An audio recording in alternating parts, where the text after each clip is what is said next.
The Four Nights of the Apocalypse, Chapter 141, The Ancestral Elixir.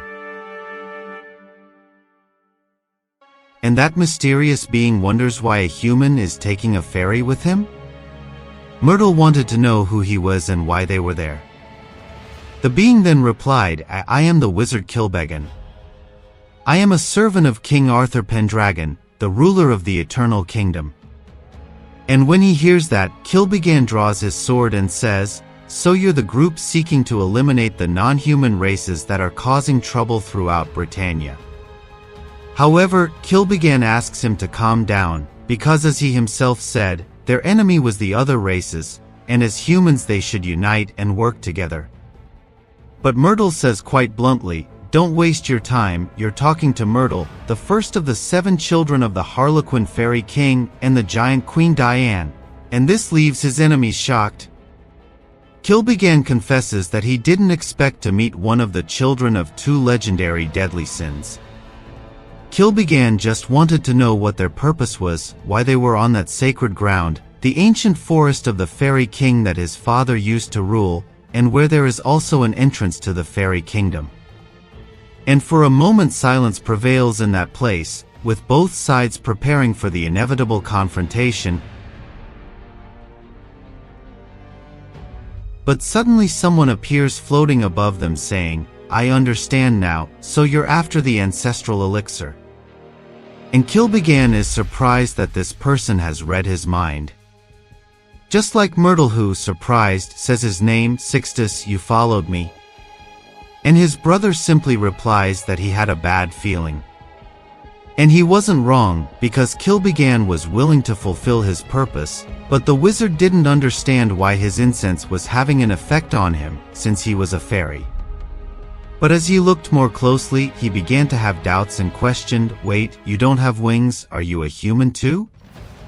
However, not only did Sixtus not like hearing this, he revealed that the incense would not reach him. It was dispersed by the inaudible air current he created around them. Magliastra Spirit Sword, Second Form, Hummingbird, Silent Storm. Immediately Kilbeggan to recite a spell to create a huge block of ice. He throws it at Sixtus. But the fairy doesn't intend to dodge, remaining motionless in the same place. Just as he turns his arm, he says, First Magliastla form, Scorpion Sting. Sixtus' attack is so powerful that it causes an intense tremor in the place. And without the hood he was even more like his father, in fact both in appearance and power. However, Sixtus admits that at least when it comes to escaping, they're pretty fast.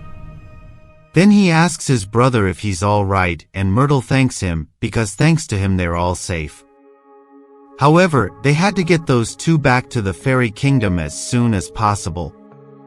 On the way back, before they cross the portal, Myrtle asks about something Sixtus mentioned, an ancient elixir. And he confirms that he did, that he discovered it by reading the sorcerer's mind. Myrtle says he remembers his father talking about this elixir a long time ago, but he admits he doesn't know what it is. Sixtus then turns to his brother and asks if he has forgotten. Myrtle admits that Sixtus has a much better memory. Then his brother begins to tell him that the ancestral elixir has the power to instantly cure any and all diseases and curses. And it is even able to bring back to life those who are almost dead. The holy water that only the king of the fairies can obtain from the flowers that grow at the top of the sacred tree. This is the ancestral elixir. And at that moment Myrtle's thought was just one, this elixir, maybe this is what my body needs. And apparently Sixtus read her thoughts at that moment, and her reaction was to remain silent. Meanwhile in the Mushroom Tower it was lunchtime. Diane was calling all her children, who were very excited, and the queen asked them what they wanted to eat.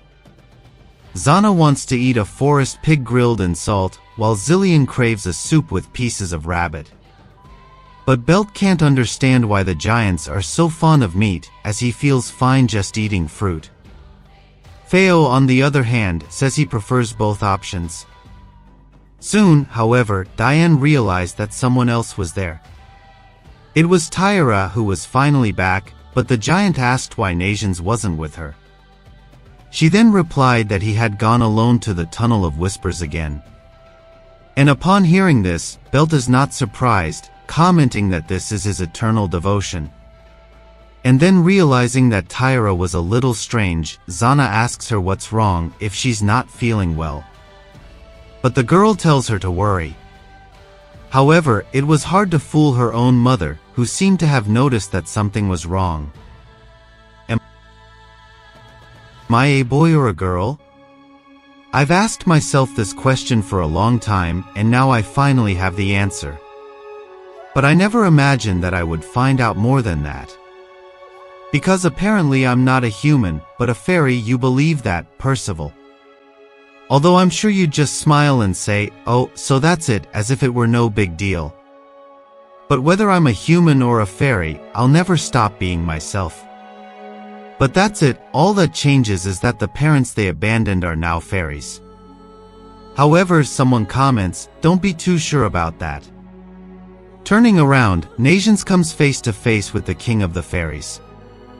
He then changes his expression and, with a sad look on his face, confesses, "Ever since we lost you, we've been thinking about you and looking for you all this time." Nations doesn't understand what the fairy king is talking about. But the king soon apologizes for having followed him there, as he says he was walking when he saw him enter the tunnel.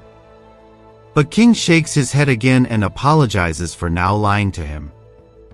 In truth, he just wanted to be able to help him in some way. Then he asks Nations to confirm for him what he said earlier about Percival. "You told me that he was a spirit of life, and that you feared his existence would bring misfortune to those around him. Well, if he was human, his soul would have gone to the capital of the dead or remained where he died. But as a spirit of life, it's a totally different story. Spirits give essence to all things. Fire spirits are found within fire, and wind spirits can be anywhere the wind blows. But if it's a spirit of life, they exist all over the world. They exist in all races, in all animals, and in all plants, simply wherever there is life." And after hearing this, Nations immediately says, "So that means," and King completes, "Exactly that. Right now where we are, countless life spirits are floating around in this environment." Nations then asks if King can see them. The fairy king replies that inevitably he can, since fairies and spirits have always been related, although spirits are closer to that essence. But King confesses that he can't tell that among the spirits of life who are there is also his friend. However, Nations doesn't hold back and shouts Percival's name, asking if he can hear his voice. However, King asks Nations to remain silent and speak from his heart. The boy is surprised that he is speaking directly into his head. And so King goes on to say, "Do you know why this place is called the Tunnel of Whispers? This is a very peaceful place, where the fairies can gather quietly, and when you are silent, you can hear the whispers of the spirits." And using only the voice of his heart, Nations says, "Percival, I am waiting for your return, and I will continue to wait for you, for as long as it takes."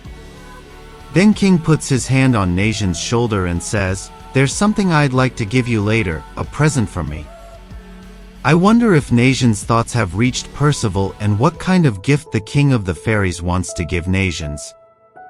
Continued in the next chapter, entitled A Sad Separation.